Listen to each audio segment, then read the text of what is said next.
Pandemics are fueled, in part, by dense populations in large cities where networks of buildings, crowded sidewalks, and public transportation force people into tighter conditions.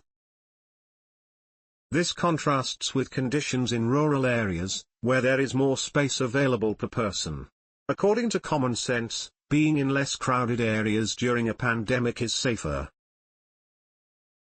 But small-town mayors want to keep people safe, too, and migration of people from cities to rural towns brings concerns.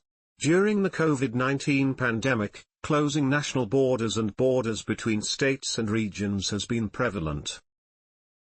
But does it really help? In a paper published in Chaos, by AIP Publishing, 2 researchers decided to put this hypothesis to the test and discover if confinement and travel bans are really effective ways to limit the spread of a pandemic disease. Specifically, they focused on the movement of people from larger cities to smaller ones and tested the results of this one-way migration. Instead of taking mobility, or the lack of mobility, for granted, we decided to explore how an altered mobility would affect the spreading, author Massimiliano Zanin said. The real answer lies in the sign of the result. People always assume that closing borders is good.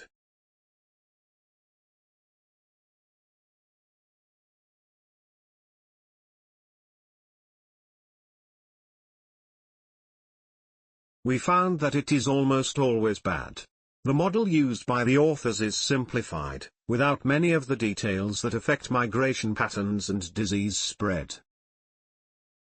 But their focus on changes in population density indicates travel bans might be less effective than migration of people to less dense areas.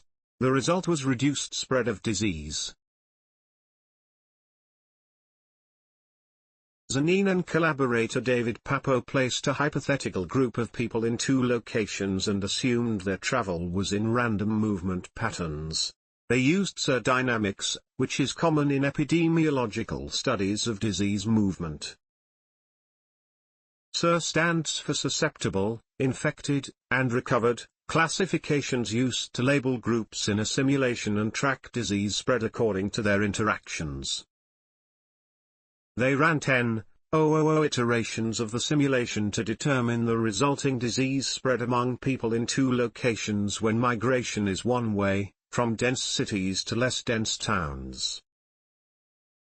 They also studied the effect of forced migration, which moves healthy people out of dense cities at the onset of a pandemic.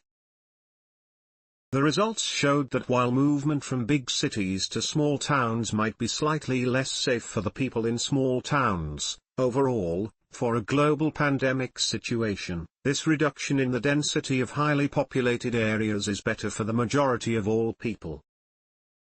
Collaboration between different governments and administrations is an essential ingredient towards controlling a pandemic, and one should consider the possibility of small-scale sacrifices to reach a global benefit, Zanin said.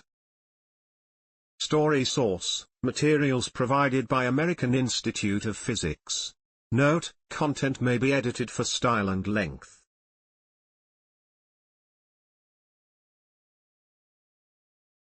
Please support our channel to grow by pressing subscribe button as well as the bell icon for daily science updates. Thank you.